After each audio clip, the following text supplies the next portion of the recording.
आज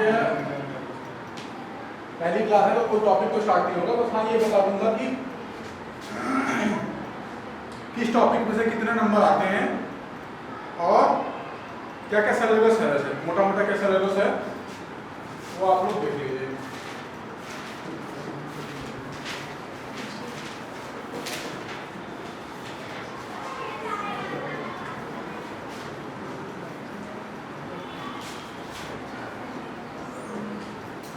इसका थोड़ा सा इंट्रोडक्शन तो 11th में भी था, ठीक है। आपको इसमें आ जाएगा, आपको आव्यूह, बीजगणित में आ जाएगा आव्यूह।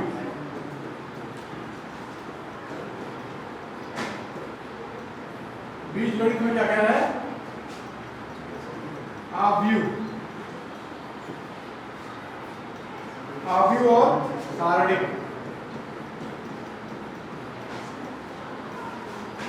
दोनों मिला के कितने नंबर के हैं? 15 नंबर का। आव्यूह और सारणिक कितने नंबर में आएंगे? 15 नंबर में आएंगे और ये 10 नंबर में आता है। नोट करते जाओ। इससे क्या पता चलेगा? इससे ये पता चलेगा आपको कि मुझे किस पे ज्यादा फोकस करना है, किस पे, मतलब बस अगर थोड़ा सा फॉर्मूला देख लिया, 10-15 सवाल कर लिए तो काम हो जाएगा, मतलब ये है।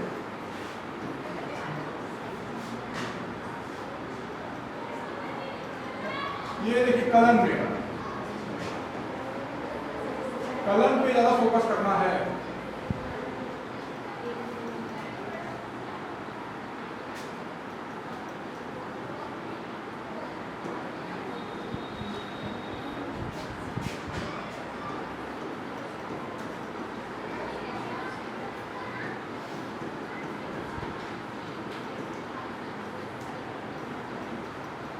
कंटिन्यूटी एंड डिफरेंशिएबिलिटी, थोड़ा बहुत आइडिया है कंटिन्यूअस फंक्शंस का या डिफरेंशिएबल फंक्शंस का? आइडिया है थोड़ा बहुत?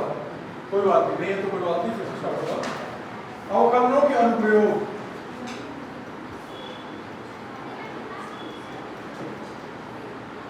अवकलनों के अनुप्रयोग।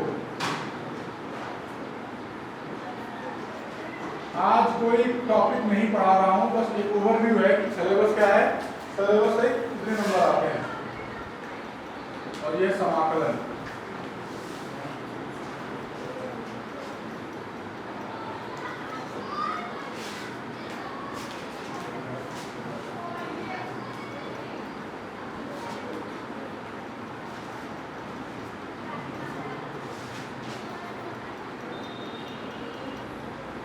समाकलनों के अनुप्रयोग, अनुप्रयोग ये 44 नंबर का आएगा। ये 4 चैप्टर 44 नंबर में आएंगे। 44 नंबर सोचो, लगभग आधा सिलेबस तो नहीं से आ रहा है। कलन एक आपका टॉपिक है जिसमें सातत्य एवं अवकलनीयता, कंटिन्यूटी एंड डिफरेंशिएबिलिटी, अवकलनों के अनुप्रयोग, एप्लीकेशन ऑफ डेरिवेटिव, समाकलन, इंटीग्रेशन, और यहाँ पे एप्लीकेशन ऑफ इंटीग्रल, मतलब यहाँ पे क्या है, अवकलन करना सिखाया जाएगा और यहाँ पे उसके यूज सिखाए जाएंगे, उपयोग। यहाँ पे समाकलन करना और यहाँ पे समाकलन के एप्लीकेशन या उसके यूज कहाँ कहाँ है वो आपको बताया जाएगा, ठीक है। नोट कर लिया? चौथा टॉपिक क्या है? चौथा टॉपिक आई क्या है इसकी? नोट कर लिया सबने? अब ये 3 चैप्टर मिला दिया जाएगा केवल, जितना मैंने लिखवाया अभी तक। ये पहली किताब है, पहले दूसरी किताब का थोड़ा सा हिस्सा है यहाँ पर। तो कितने नंबर हो गए? 59 नहीं हुई, ठीक है। 69, लगभग 70 नंबर का 70% सिलेबस यहीं से आ रहा है। बताओ, 70% सिलेबस केवल इन 3 इकाइयों से आ रहा है लगभग, है कि नहीं? तो इस पर अगर ज्यादा मेहनत कर ली जाए तो 70 नंबर तो कवर हो गया, है कि नहीं? 70 नंबर कवर हो गया। 100 में 70 ऑटोमेटिकली, इसलिए सिलेबस जानना बहुत जरूरी है, ठीक है। हर साल एक ही पैटर्न पे सवाल आते हैं। जैसे आव्यूह है, आव्यूह को इंग्लिश में क्या बोलते हैं? इंग्लिश में क्या बोलते हैं आव्यूह को? मैट्रिक्स। और सारणिक को डिटर्मिनेंट्स, ठीक है। संबंध मतलब क्या, उसको क्या बोलते हैं? Relation and functions. कॉलम का मतलब फंक्शन, ठीक है ना? ओके,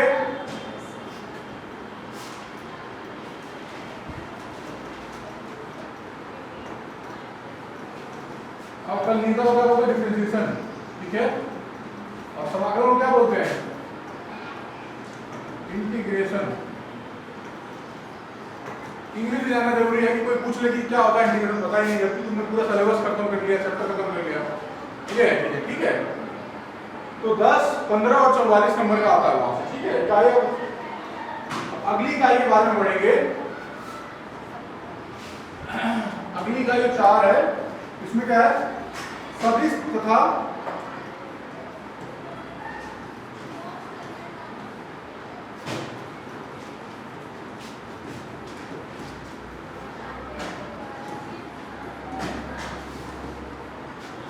त्रिविमीय ज्यामिति।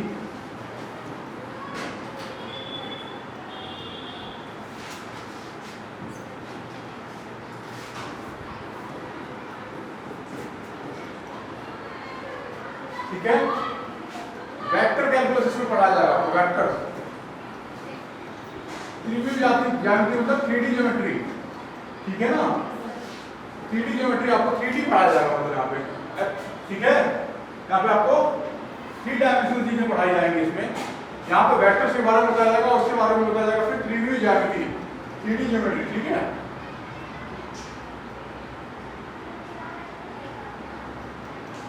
ये कितने नंबर का आता है मैं बता रहा हूं आपको, ये 18 नंबर का आता है।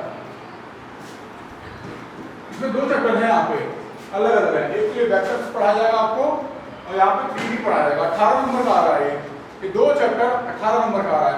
तो 270 हुआ था लगभग, तो ये 18 नंबर कितना हो गया? 87, एक नंबर वहां पे कर दो, 86, 87 नंबर का टोटल हुआ, 69 और 18, ठीक है? और 5वां जो है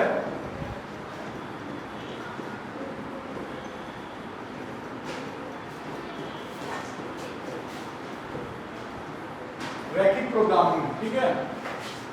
इसको लीनियर प्रोग्रामिंग भी कहते हैं इंग्लिश में, रैखिक मतलब, ठीक है? इसको इंग्लिश में बोलते हैं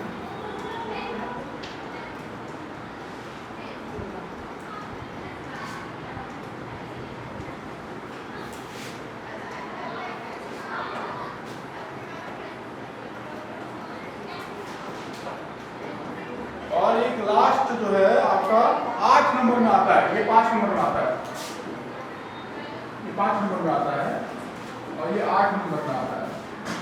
ये क्या है? प्रोबेबिलिटी को क्या बोलते हैं इंग्लिश में, हिंदी में?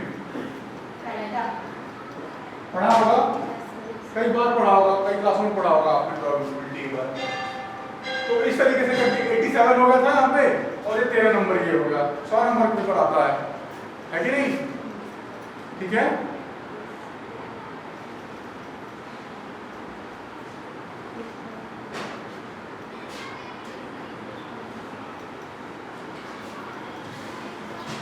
तो पहले में क्या था?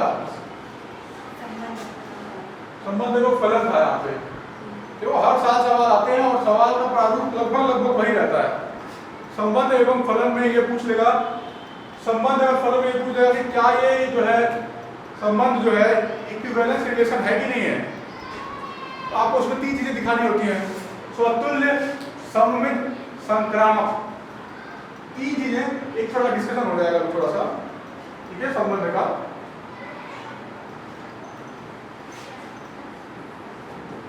नोट कर लिया सबने? ये सारी चीजें नोट कर ली?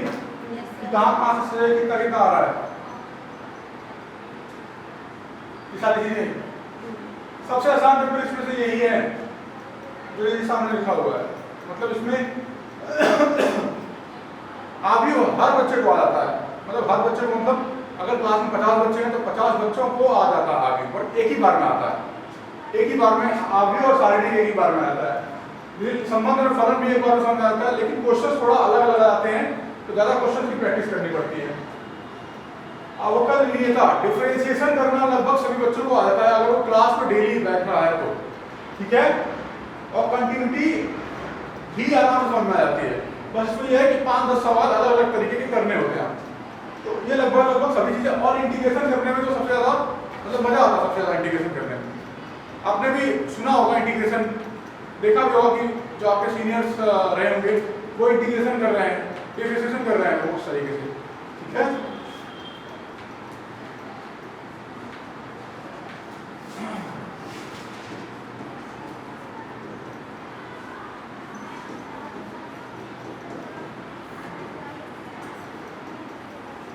संबंध एवं फलन थोड़ा सा डिस्कशन चल जाएगा, बस ज्यादा नहीं।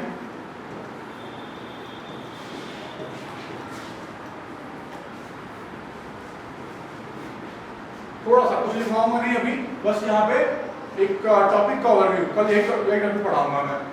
नाम से क्या बोला, relations and functions, relations and functions, ठीक है। एक सपोज दैट एक का संबंध 1 से है, 2 का संबंध 4 से है, आप खुद ही बताना। 3 का संबंध 9 से है, 4 का संबंध किससे, 16 से। कुछ बता पा रहे हैं आप लोग?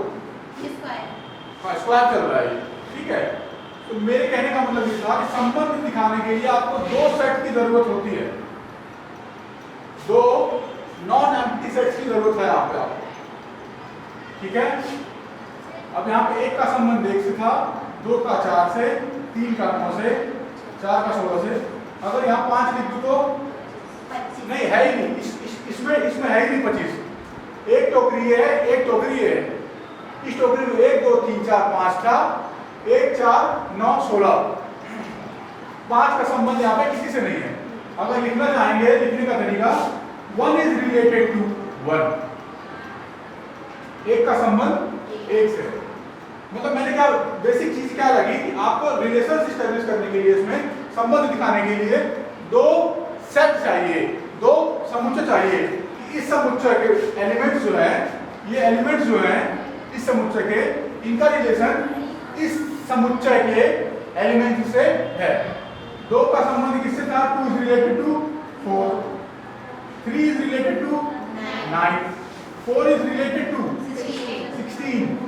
एक और तरीका है लिखने का कि 1, जो है इस रिलेशन में आ रहे हैं,